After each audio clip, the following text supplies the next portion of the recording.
বন্ধুরা, এবার কালীপুজো দিওয়ালির সময় অনেক বাজি পোড়ানো হয়েছে। আর এবার শীত পড়তে না পড়তেই বাতাসে দূষণের মাত্রা বাড়তেও শুরু করেছে। যদিও আমাদের ঘরে বাইরে সব দিকেই একটু খেয়াল রাখা উচিত, কারণ শ্বাস নেওয়াটা তো আর আলাদা করে হয় না। তবে এরই মধ্যে অনেকেই চেষ্টা করেন বিশেষ করে শহরে নিজের পরিসরটুকু যদি দূষণ মুক্ত করে রাখা যায়। কেউ এই জন্য ব্যয়বহুল এয়ার পিউরিফায়ার পছন্দ করেন, আবার কারো প্রাকৃতিক উপায় বেশি পছন্দ। দরকার শুধু কয়েকটা গাছ। কোভিড-19 আমাদের সবাইকে শিখিয়ে দিয়ে গেছে আশপাশে গাছপালা লাগানোর প্রয়োজনীয়তা। বাইরে সবাই নাই পারতে পারি, বাড়িতে অক্সিজেনের মাত্রা বেশি থাকলে ঘরের আবহাওয়া ভালো থাকে। পরিবেশ বিজ্ঞানীরা এই জন্যই গাছ লাগানোর কথা বলেন। গ্রামে গাছপালা আছে, কিন্তু শহরে বিশেষ করে ছোট ছোট আবাসনে অনেকেই গাছ লাগান।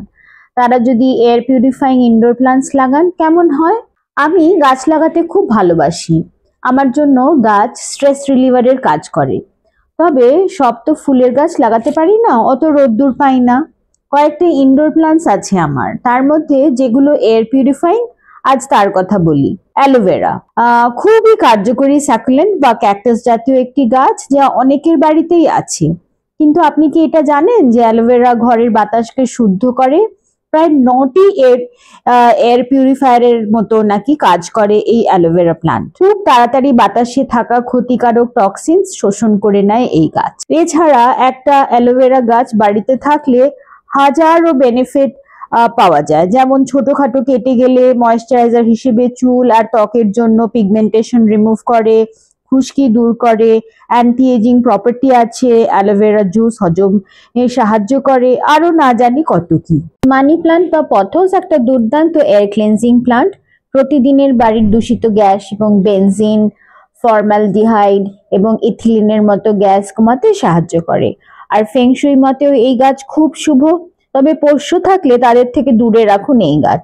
সস্তায় বাড়ি সাজানোর জন্য মানি প্ল্যান্ট বেশ সুন্দর লাগে, বেশি যত্নের প্রয়োজন পড়ে না। যে পিস লিলিকে এয়ার পিউরিফাইং প্ল্যান্ট বলে নাসার অনুমোদন রয়েছে। কত ভালো কাজ করে ভাবুন একবার। ফুলগুলো খুব সুন্দর হয়। পিস লিলি অ্যালকোহল এবং অ্যাসিটন থেকে ক্ষতিকারক বাষ্পগুলো শোষণ করতে পারে। তাছাড়া ঘরের বাতাস থেকে বেনজিন, ট্রাইক্লোরো থাইলিন, ফর্মালডিহাইড, জাইলিন শোষণ করে। তবে বাচ্চা ও পোষ্যদের থেকে এটাকেও দূরে রাখতে হবে এই গাছটাকে, কারণ গলায় বা পেটে চলে গেলে পরে খুব চুলকোবে। আর যেহেতু পিস লিলির ফুল খুব সুন্দর লাগে, ঘর সাজানোর জন্য এটা দেখলে পরেই মনটা ভালো হয়ে যায়। নাসার দ্বারা স্বীকৃত আরো একটি জনপ্রিয় এয়ার পিউরিফাইং ইনডোর প্ল্যান্ট হলো স্নেক প্ল্যান্ট। দেখতে নানা রকমের হয় এই গাছ। এই গাছ ঘরের বাতাসের ট্রাইক্লোরোথাইলিন, ফর্মালডিহাইড, স্টাইরিন, গ্যাসোলিন জাতীয় টক্সিন শোষণ করতে পারে। এতে বাতাস শুদ্ধ হয়।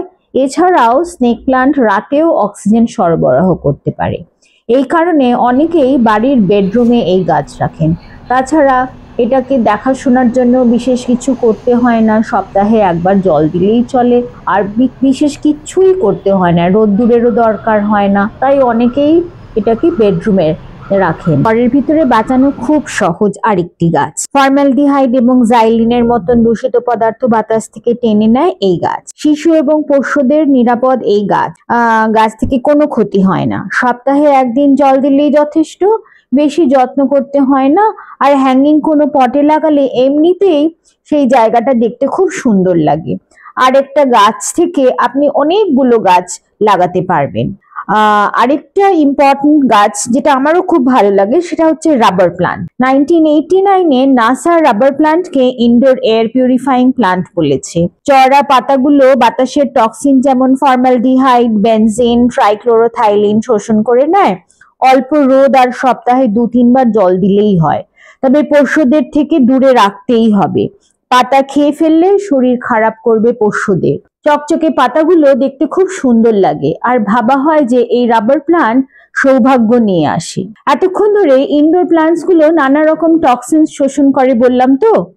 আমাদের ঠিক কিরকম উপকার হয় তাতে? সোজাসুজি কিছু হয় কি?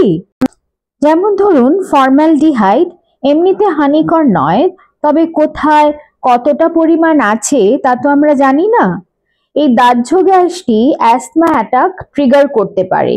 শ্বাসকষ্ট বাড়িয়ে দিতে পারে, যাদের আছে তাদের আরো বেশি কষ্ট হতে পারে, আর ওয়ার্স্ট কেসে নাকেরই ক্যান্সার হয়ে যেতে পারে। তাই সবুজায়নই আমাদের একমাত্র রাস্তা, সেটা ঘরে হোক বাইরে হোক, হলে ভালো হয় আর কি। আজকের ভিডিওটা কেমন লাগলো জানাবেন, কে কোথা থেকে দেখছেন জানালে ভালো লাগবে। সবাই ভালো থাকবেন, সবুজে থাকবেন। ধন্যবাদ।